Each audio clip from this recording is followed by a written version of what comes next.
Hello traders, I'm Nevan from UpDownFXX.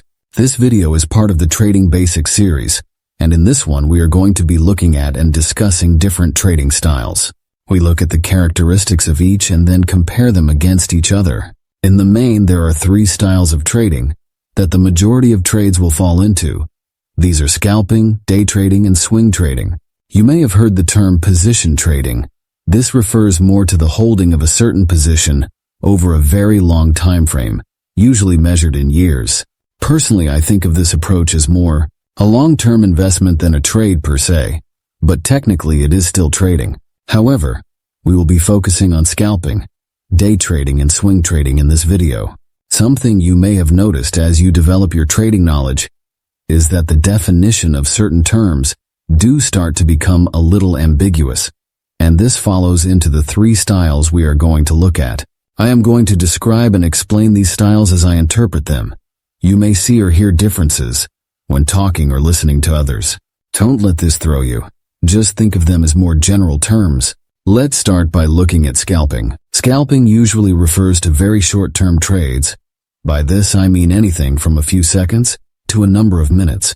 Due to the very fast nature of these trades, analysis is usually done on the very small time frames. Think 1 minute, 2 minute, and 5 minute charts. These trades also tend to have smaller profit targets in terms of points or pips than longer-term trades due to their duration. This is obviously because price doesn't tend to move that far within very short periods of time.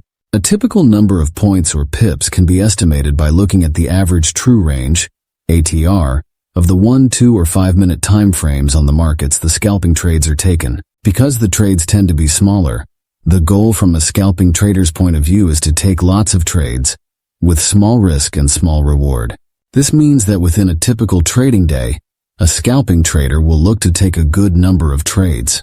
For this reason, it's important that a scalper keeps their risk low, as it's easy to see how quickly you could become emotional when trading this frequently within small periods of time.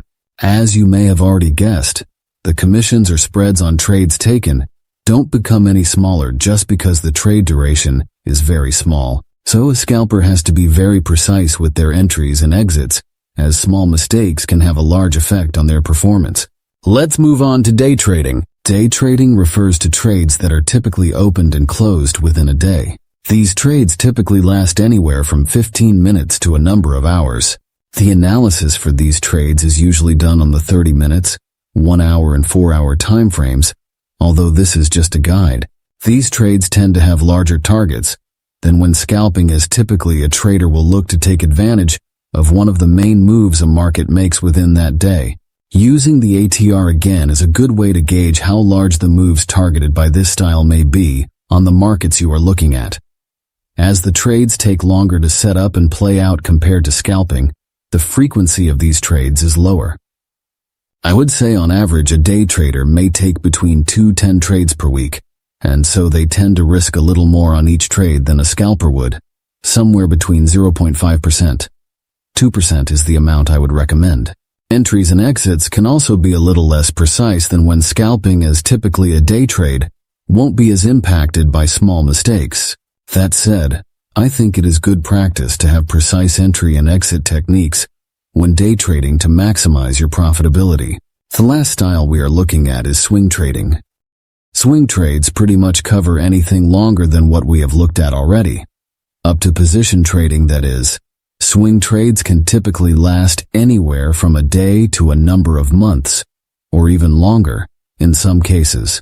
Analysis for these trades tend to be on the daily, weekly, and monthly time frames. Due to the extended time frame of these trades, the targets tend to be significantly larger than those targeted by the previous two styles, and so, as mentioned before, looking at the ATRs on the daily, weekly, and monthly time frames of the markets you are looking at will give you a good gauge of how large moves will be. Another byproduct of the longer trade durations is that the trade frequency of this style is even lower than the previous style. I would say typically a swing trader would take somewhere between 2-12 trader per month. This also tends to mean that a swing trader may risk a little more on each trade, especially if their trade frequency is on the lower end of that scale. The entries and exits on swing trades can be less precise as the trade typically takes place over a much larger price range. For example, if you missed your entry by 5 points on a swing trade, it probably won't matter too much as the target is likely to be 50, 100, 200 points plus in size. Therefore, a small mistake on the entry has a relatively small impact on the risk and reward of that trade, compared against a scalp trade, where the profit target may only be 5 points in total. And so looking at the styles side by side, you can see the main differentiating factor is time. Each style looks at price movement over a longer time frame than the previous, and so targets get bigger, and the trade frequency reduces. The analysis within each style doesn't really change.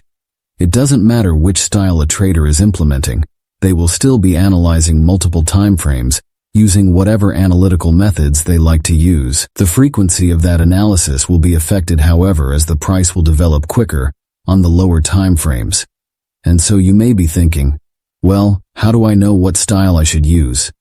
And this comes down to a couple of factors. The first is your personality.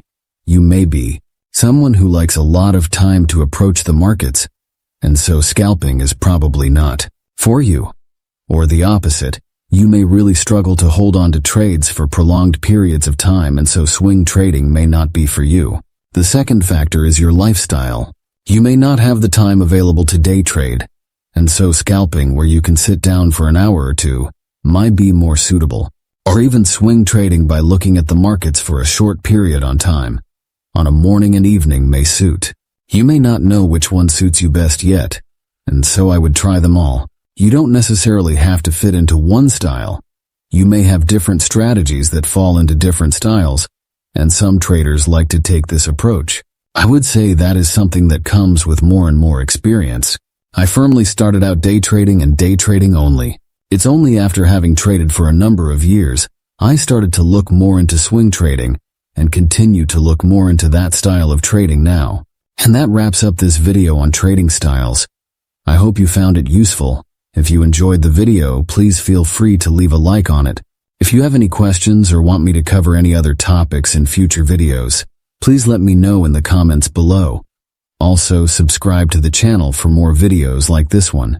I will be continuing this Trading Basics series to provide new traders with all the knowledge they need to get started.